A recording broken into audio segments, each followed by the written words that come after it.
الرحمن الرحيم صلى الله عليك يا رسول الله صلى الله عليك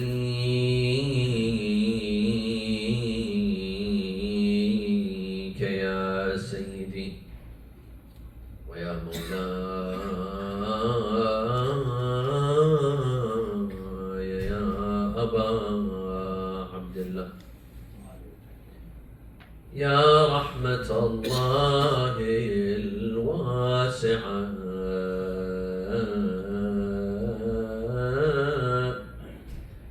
ويا باب نجاة الأمة ويا ليتنا كنا معكم سادتي فنفوز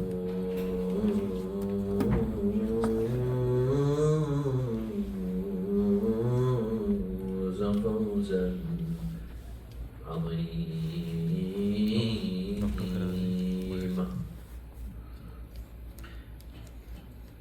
أعوذ بالله من الشيطان الرجيم. بسم الله الرحمن الرحيم. وما كنت تتلو من قبله من كتاب ولا تخطه بيمينك إذا لارتاب المبطلون. صلوا على محمد وآل محمد.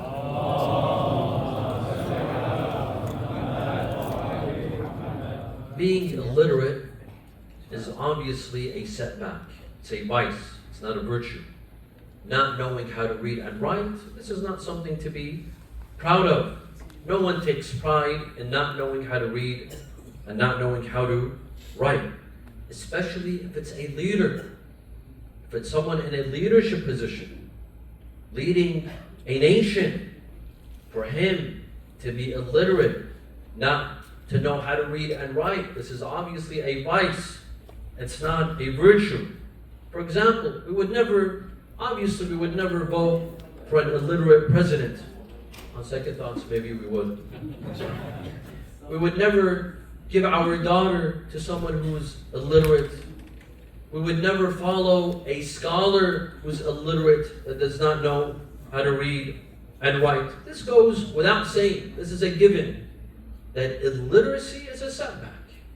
It's a vice. It's not a virtue. Here we ask the very important question of the literacy of Rasulullah sallallahu alayhi wa sallam. The popular opinion, we have learned, the popular theory is that Rasulullah sallallahu alayhi wa sallam was illiterate. He did not know how to read and write. This has been the saying throughout history. And this is what many scholars have said. Of course, many scholars not from our school of thought, but from other schools of thought. The school of thought that does not follow Ahl-e-Bait. They hold the opinion that Rasulullah was illiterate. He did not know how to read and write. Tonight, my dear brothers and sisters, we will try to examine this theory. Is this correct? Does it have evidence and proof from the Quran, from the Sunnah, that Rasulullah indeed was illiterate? Or is there an alternative theory? Is there another opinion? The opinion of the Ahl-e-Bait. And the Ahl-e-Bait adra bima fil bayt. Ahl-e-Bait are more knowledgeable of what's happening in the house. Your household knows you better than anyone else. So this very sensitive matter, we ignore the Ahl-e-Bait and we rely on others to explain to us whether Rasulullah was illiterate or not.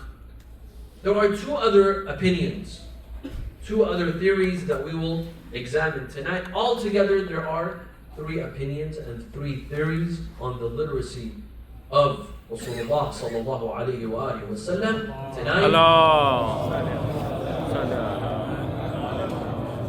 we shall critically examine all 3 theories, inshallah. The first opinion is that Rasulullah was illiterate. Rasulullah did not know how to read and write. And this theory is supported with several pieces of evidence and proof. Number 1, they say that the Quran several times calls the Prophet Ummi. Ummi. And Ummi means illiterate in the Arabic language. Ummi means a person who does not know how to read and write. It literally means someone who is illiterate. Bismillah ar-Rahman ar-Rahim. هو الذي بعث في الأميين رسولا منهم. He's the one who sent to the illiterate someone from them, meaning someone who's illiterate. This is 1. 2, they support their argument with another verse. الذين يتبعون النبي الذين يتبعون الرسول النبي الأمي. Those who follow the illiterate prophet. And another verse. فآمنوا بالله ورسوله النبي الأمي. So believe in Allah and believe in His messenger, His illiterate prophet. This is one set of verses that they support their argument with. Another, they say that the Quran explicitly tells Rasulullah that before the Quran, you had never read a book. And you had never written. You never wrote with your right hand. Of course, the right hand doesn't signify anything. You could either write with your right hand or with your left hand. But it's more emphasis that you never wrote. And you never read. وَمَا كُنْتَ تَتْلُو مِنْ قَبْلِهِ مِنْ كِتَابٍ. And you never read a book before the Quran. وَلَا تَخُطُّهُ بِيَمِينِكَ. And you never wrote with your right hand. إِذَنْ لَارْتَابَ الْمُبْطِلُونَ. Why? So that those who try to prove you wrong, they will be left without excuses. This is 2. Number 3, they say that, in fact, when the Quran was revealed at the time of Rasulullah, the vast majority of the Arabian Peninsula, they were illiterate. The vast majority did not know how to read and write in Mecca and in the surrounding cities. In fact, the individuals who knew how to read and write were 17. 17 individuals, 17. And their names have been recorded in history. So, hundreds of thousands, if not millions, did not know how to read and write. Those who were literate, who knew how to read and write, there were a handful, 17 individuals. Number 4, they say that if Rasulullah sallallahu alaihi wasallam knew how to read and write, he would be accused of authoring the Quran. So there's a reason why he's illiterate. Illiteracy is a vice, but for Rasulullah is a virtue. Why? Because if he knew how to read and write, he would be accused. He would be under an accusation that you authored the Quran. But because everyone in the Arabian Peninsula knew that Rasulullah was illiterate, he never read and write, they couldn't accuse him. That door of accusation was shut. It was not accused. إِذَنْ لَارْتَابَ الْمُبْطِلُونَ. Here, those who try to prove Rasulullah wrong had no justifications and excuses. Number 5. If we do not say that Rasulullah is illiterate, then the miracle of the Quran disappears. The whole miracle being, the miraculous being of Rasulullah is summarized in the illiteracy. The whole miraculous being of the Quran, I apologize, is because of the illiteracy of Rasulullah. Why? Because the Quran is so eloquent. The Quran came and matched the eloquence of the Arab and their poetry, and was even more eloquent. If Rasulullah knew how to read and write, then where's the miracle? They say, where's the miracle? It's because he did not know how to read and write. And he brought a book that is so eloquent, that matches the eloquence of the Arab during the days of Jahiliyyah. Hence it is a miracle. If he was literate, it would not be a miracle. Number 6, they say that when Jibreel first descended upon Rasulullah sallallahu alayhi wa alihi, he said, Bismillah ar-Rahman ar-Rahim, Iqra, read. What did Rasulullah say? Ma ana biqari. I cannot read. I do not know how to read. By the way, this hadith does not exist in our sources. Not Shi'i sources. Anyone who mentions this hadith, it's from the other side. It's not in our sources. In our sources like Al-Kafi, Al-Tahdib, Manah al-Faqih, we don't have a hadith that Rasulullah said, Ma ana biqari. I do not know how to read. It's them. They quote this hadith. Number 7. They say the Quran says that Rasulullah does not know poetry, and in fact, he should not know poetry. وَمَا عَلَّمْنَاهُ الشِّعْرَ وَمَا يَنْبَغِي لَهُ. We never taught him poetry. He's not a poet. Rasulullah is not a poet. And in fact, it's a vice for him to be a poet. You see, the Quran says you're not a poet. Well, also, this is a weak argument. Why? Because if you're not a poet, that means you're illiterate. Many of us are not poets, but we know how to read and write. Just because you're not a poet does not make you illiterate. An 8th argument that they put forward is that in Sulh al-Hudaybiyah, in the peace treaty of Hudaybiyah between the Muslimin and Kuffar, when Rasulullah sallallahu alaihi wasallam wanted to write the peace treaty, he asked Ali ibn Abi Talib to write it.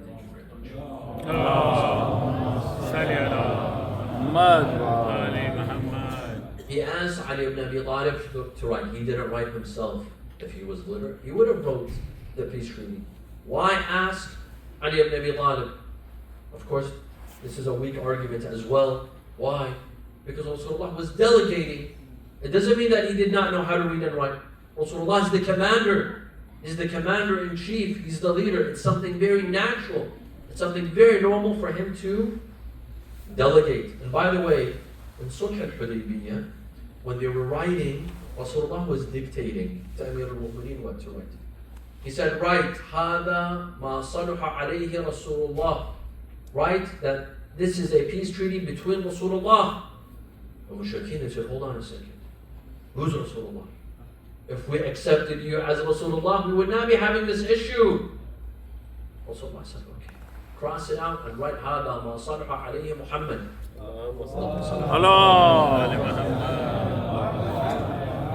Amir al-Mu'mineen said, Ya Rasulullah, do not ask me to do this.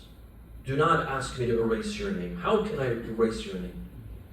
Lifting these mountains is easier for me than erasing Rasulullah, the word Rasulullah, and writing your name simply. Rasulullah said, Ya Ali, write, and a day will come that you will do the same. You will have the same. And indeed, fast forward, in the battle of Siffin, when there was the arbitration between Amir al-Mu'mineen and Muawiyah, when they had the peace treaty, again, هَذَا مَا صَلُحَ Amir al-Mu'mineen, the camp of Muawiyah, Amr ibn al-As, he said, who's Amir al-Mu'mineen? Right, Ali ibn Abi Talib. If we were to recognize him as Amir al-Mu'mineen, we would not be fighting him. And say, they wrote Ali ibn Abi Talib. This is the first view. This is the first theory with its evidence, with its proof. The second theory. The theory of Ahl-e-Bait. The theory that is supported by the scholars of Ahl-e-Bait and the school of thought of Ahl-e-Bait. And that is that Rasulullah sallallahu alayhi wa alayhi knew how to read and write, but he never did. There's a difference between someone who knows something and not practicing it. Rasulullah knew how to read. He knew how to write. But did he implement it? Did he practice it in public? No, he did not. And the reason is very simple. Why did he not read and write in public? So that he is not accused of authoring the Quran. Had he written, had he read the Quran in public, he would have been accused of authoring the Quran. So let's dissect this theory. Number one, the argument is Ummi. Who told you Ummi means illiterate? Ummi comes from al-Qura, Mecca. Mecca is the mother of all villages. And hence it's called al-Qura. If you're from Mecca, you're Ummi. al-Qura, Ummi. وَهَذَا كِتَابٌ. The Quran several times calls Mecca al-Qura. وَهَذَا كِتَابٌ أَنزَلْنَاهُ مُبَارَكٌ مُصَدِّقُ الَّذِي بَيْنَ يَدَيْهِ وَلِتُنذِرَ الْقُرَى. We have sent you to warn and be a prophet to the mother of all villages. وَكَذَلِكَ أَوْحَيْنَا إِلَيْكَ قُرْآنًا عَرَبِيًّا لِتُنذِرَ الْقُرَى. That we have revealed an Arabic book, a Quran in Arabic, so that you may warn the mother of all villages. هُوَ الَّذِي بَعَثَ فِي الْأُمِّيِّينَ. In Surah Al-Jum'ah, he who sent to whom? To the illiterate? No. To the people of Mecca. بَعَثَ فِي الْأُمِّيِّينَ. It means that Rasulullah was sent to the people of Mecca and he was from Mecca.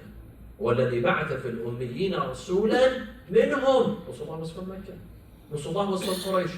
And hence Ummi does not mean illiterate. It means from Mecca. This is one. Two, some contemporary ulama have another meaning to the word Ummi. He says, what? An-Nabiy al-Ummi, the prophet who is Ummi, it doesn't mean illiterate. Ummi comes from Imam. It comes from the guide, the leader. Anyone who's a leader, anyone who stands in front of people to speak, to pray, to lead the ummah. You see, ummah, Imam, Ummi. They're all connected. Ummah is the nation. Imam is the one who leads the nation. And Ummi comes from Imam. وَهَذَا النَّبِيُّ الْأُمِّي means the prophetic leader. The messenger who was an Imam. The messenger who was a guide. Who was a leader for this nation. And we believe that Rasulullah sallallahu alaihi wasallam was a prophet and an Imam. Rasulullah was an Imam. The stage of Imamah is not just reserved for our 12 Imams. Rasulullah was a messenger and a prophet and an Imam. He had all of these positions at once. وَهَذَا النَّبِيُّ الْأُمِّي. This is two. Number three. وَمَا كُنْتَ تَتْلُو مِنْ قَبْلِهِ مِنْ كِتَابٍ وَلَا تَخُطُّهُ بِيَمِينِكَ. You did not read before this book, before the Quran. You did not read, and you never wrote with your right hand. Does this mean that Rasulullah does not know how to read and write? No. It simply says you didn't read. Didn't read. It's like when I tell my son, you didn't read your homework. It means he does not know how to read. You didn't write your homework. It means he does not know how to write. No. You did not read and you did not write. It doesn't mean that he does not know. There's a difference between not knowing and not reading and not writing. In fact, number four, we have proof that Rasulullah knew how to read and he knew how to write from the Quran. هو الذي بعث في الأميين رسولا منهم يتلو عليهم آياته ويزكيهم وَيُعَلِّمُهُمُ الْكِتَابَ وَالْحِكْمَةِ. He teaches them the book. Someone who's illiterate, can he teach others a book? Have you seen any person who's illiterate can teach others the book and teach them wisdom? How can he be a teacher when he himself is illiterate? وَيُعَلِّمُهُمُ الْكِتَابَ وَالْحِكْمَةِ. He teaches them wisdom. He teaches them the book.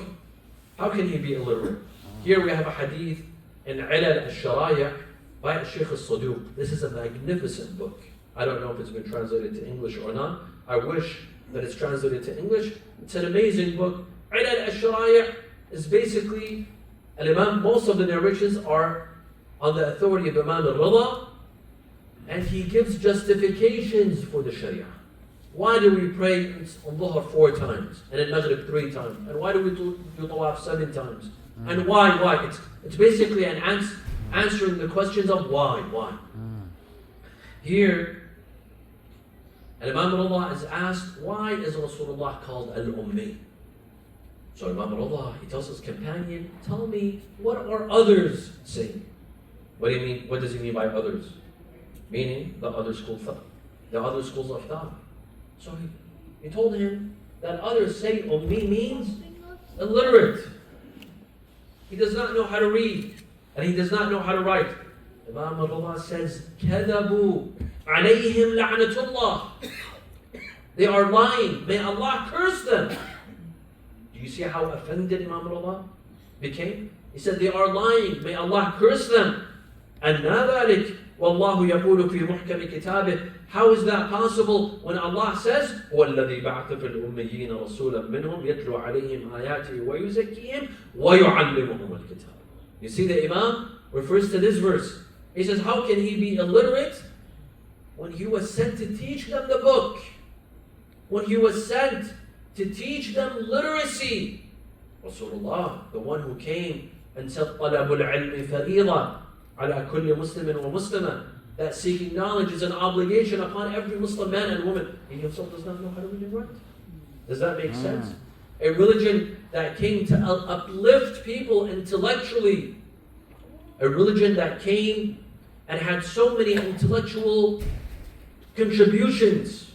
This ummah, I tell youth today, young youth, don't judge this ummah now. Today, this ummah is sleeping.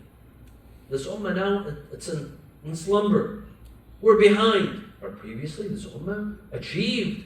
We had the best scientists, we had the best mathematicians, the founders of algebra, the founders of chemistry, the founders of trigonometry. They were all Muslim. They were all Muslim scholars. This is Islam. This is true Islam. Islam is a religion of science. Islam is a religion of knowledge. Now the founder of this religion is illiterate. How does this make sense? How does this make sense? And then Imam al-Allah, he says, وَاللَّهِ لَقَدْ كَانَ رَسُولُ اللَّهِ يَقْرَأُ وَيَكْتُبْ بِإِثْنَتَيْنِ وَسَبْعِينَ. He says, Wallah, Rasulullah would speak. He would know how to read and write 72 languages. 72 languages.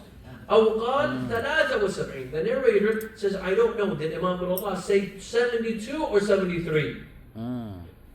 Lisanan. Rasulullah spoke, read, and write. He would write and he would read in 72 languages or 73 languages. This is the Ahl-e-Bait. Allahu Akbar. Ya Rasulullah. We want to know the qualities of Rasulullah. We go to someone else's house, or we come to his house, the household, and we ask them about the qualities of Rasulullah. And if Rasulullah was illiterate, or he was not illiterate. Number 5, we believe, all Muslims, we believe that Rasulullah was the most perfect human being on earth, without a doubt. All of the prophets were great. All of our prophets, 124,000 prophets, they were great. All of our imams are great, but they do not compare to Rasulullah sallallahu alaihi wasallam. Rasulullah is the greatest human being that walked on this planet. Rasulullah was illiterate? Or the greatest human being to be illiterate? We believe that Rasulullah was the most knowledgeable human being. Most knowledgeable human being. Rasulullah was a scholar, was an alim. He was the most knowledgeable. Yet, he was illiterate. He did not know how to read and write. How is this so? And Amir al-Mu'mineen alayhi salam, when Rasulullah says, أَنَا مَدِينَةُ الْعِلْمِ, I am the city of knowledge. وَعَلِيٌّ بَابُهَا فَمَنْ أَرَادَ الْمَدِينَةَ فَلْيَأْتِهَا مِنْ بَابِهَا. I am the city of knowledge. Have you seen a city of knowledge that is illiterate? How can that be? And Ali is the gate to that city of knowledge. The biggest proof that Rasulullah was literate is Ali ibn Abi Talib himself. Ali ibn Abi Talib is the student of Rasulullah. Ali ibn Abi Talib, who's the founder of several sciences like Nahu and Sarf. He taught the Arab. He taught the Arab how to speak properly in Arabic. Amir al-Mu'mineen is the founder of Arabic grammar. To Abu al-Aswad al-Duwal,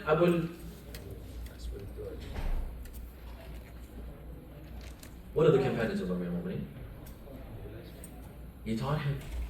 He taught him Arabic grammar, the laws of Nahu, Ansab, Taba. Amir al-Mu'mineen. Amir al-Mu'mineen was what? One of the students of Rasulullah. Amir al-Mu'mineen would say, علمني رسول الله ألف باب من العلم. Rasulullah taught me 1,000 doors of knowledge. He opened for me 1,000 doors of knowledge. يفتح لي من كل باب ألف باب. And he would open from each door 1,000 doors. So from 1,000 doors, he would open another 1,000 doors. That's how much? That's 1,000,000. 1,000 by 1,000 multiplied by 1,000. That's 1,000,000 doors of knowledge. But you know what? You know what? Oh, and there's one more proof that on the calamity of Thursday that we mentioned last night, when Rasulullah said, bring me, I would like to aktubu lakum. I will write you. He didn't say I will delegate. He didn't say I will ask someone. أنا أكتب لكم كتابا لن تضلوا بعدي أبدا. They said no. My personal opinion is that Rasulullah sallallahu alayhi wa sallam was not illiterate. Rasulullah knew how to read and write. And we all know this. And they know this. But there were some companions who were illiterate. In order to cover up for their illiteracy, they accused Rasulullah of being illiterate. And we see this time and time again. When they want to cover up for others' weaknesses, they accuse others. They accuse Rasulullah. عبس وتولى أن جاءه الأعمى. We all know that was not Rasulullah. When we read their tafasir, they say it's Rasulullah. That Rasulullah frowned when the poor man came to him. Ajib. Rasulullah frowned. The Quran says, وَإِنَّكَ لَعَلَى خُلُقٍ عَظِيمٍ. You have the best akhlaq. And yet the Quran says, عَبَسَ وَتَوَلَّى. That means the Quran contradicts itself. The Quran contradicts itself. Yet they insist, عَبَسَ وَتَوَلَّى.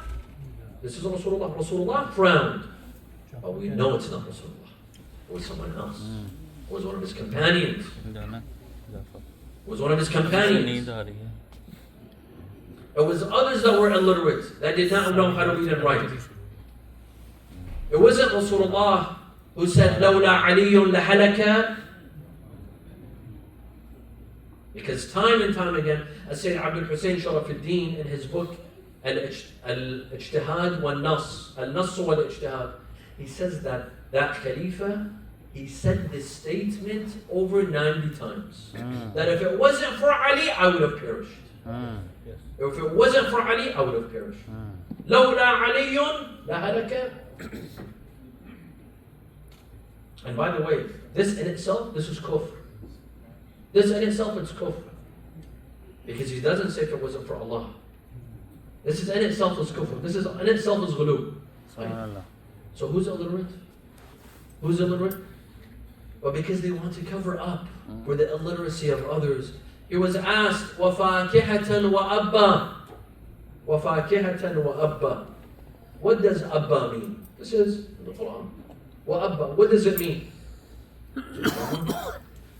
I don't know. So a lady, she corrected him. She said, فَاكِهَةً وَأَبَّا. The Quran itself explains, مَتَاعًا لَكُمْ وَلِأَنْعَامِكُمْ. Food for you and food for your animals.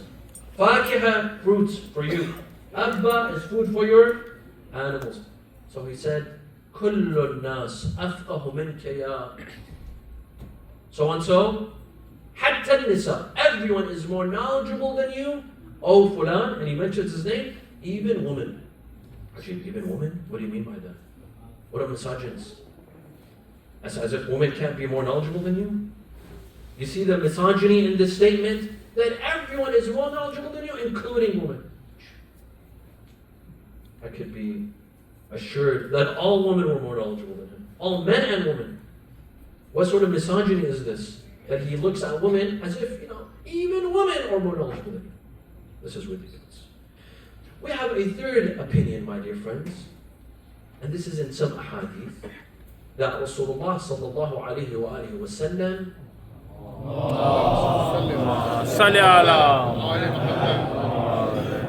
he would read, but he would not write. Not that he did not know how to write. He never wrote in front of in front of anyone, but he would read in front of others. And the verse that says, وَمَا كُنْتَ تَتْلُو مِنْ قَبْلِهِ مِنْ كِتَابٍ, it means that previously you did not read, but today you read. For example, in Sahih Hisham ibn Salim عن أبي عبد الله عليه السلام, it says, كان النبي يقرأ الكتاب ولا يكتب. Rasulullah would read, but he would not write. Sahihat al-Husayn ibn Ziyad al-Sayqal. Both of these traditions are authentic. From a Rajali perspective, they are both authentic. سمعت أبا عبد الله يقول, Imam Sadiq says, كان مما خلق من الله عز وجل به على نبيه. One of the gifts that Allah had given to Rasulullah, كان أميا لا يكتب ويقرأ الكتاب. He would not write, but he would read. So this is another theory found in some of our traditions. That Rasulullah would read. He would read, but he would not write in front of him. Tonight, my dear brothers and sisters, let's go to Medina to see what is happening in the house of Rasulullah on the 28th of Safar. Today is a sad day. It's a great tragedy. وَصَبْنَا بِكَ يَا رَسُولَ اللَّهِ. This is a great tragedy upon the mu'mineen. This day was so tragic that any other tragedy that took place, they would say, كَانَ كَيَوْمِ مَاتَ فِيهِ رَسُولُ اللَّهِ. When any tragedy would happen, they would say, it reminded us of the day that Rasulullah died. Imagine the sense of sadness, the sense of grief upon the people of Medina when Rasulullah departed this life. Rasulullah was with his family, surrounded by Amir al-Mu'mineen, wa Fatima, wa Al-Hasan, wa Al-Husayn. Al-Hasan and Al-Husayn would not leave their grandfather at all. They knew it was his final moments. Amir al-Mu'mineen told Al-Hasan and Al-Husayn, leave your grandfather, let him rest. Let him have his rest. Rasulullah said, Ya Ali, do not leave. Do not take them away from me. Let me enjoy my time with Al-Hasan and Al-Husayn. They will become orphans after me. Let me enjoy my time with Al-Hasan and Al-Husayn. Don't take them from me, Ya Ali. Rasulullah was surrounded by his family members. They were all sitting next to him. When there was a knocking at the door, Fatima Zahra got up to open the door. Someone asked for permission to enter. Fatima Zahra said, no. Rasulullah majghulun ank. Rasulullah is in a very bad state. Come in a different time. So he left. Moments later, he came back again and knocked at the door. Again, Fatima Zahra told him, please leave. Rasulullah is not feeling well. A third time when he came, Rasulullah said, Ya Fatima, allow him to enter. This is Azra'il. He's here to take my life. He never seeks permission from anyone. This is the first time he seeks permission. Allow him to come in. Fatima allows him to come in. Azra'il comes inside. Assalamu alayka ya Rasulullah. Inna al-Aliyya al-A'la yuqra'uka as-salam. Allah sends His salams upon you and He gives you the option of staying or going. But then He says, وَإِنَّ الْحَبِيبِ مُشْتَاقٌ إِلَىٰ حَبِيبِهِ. That Rasulullah misses you, O Allah. وَإِنَّ الْجِنَانَ قَدْ تَزَيَّنَتْ. Paradise has been decorated for you, Ya Rasulullah. Paradise is waiting to receive you, Ya Rasulullah.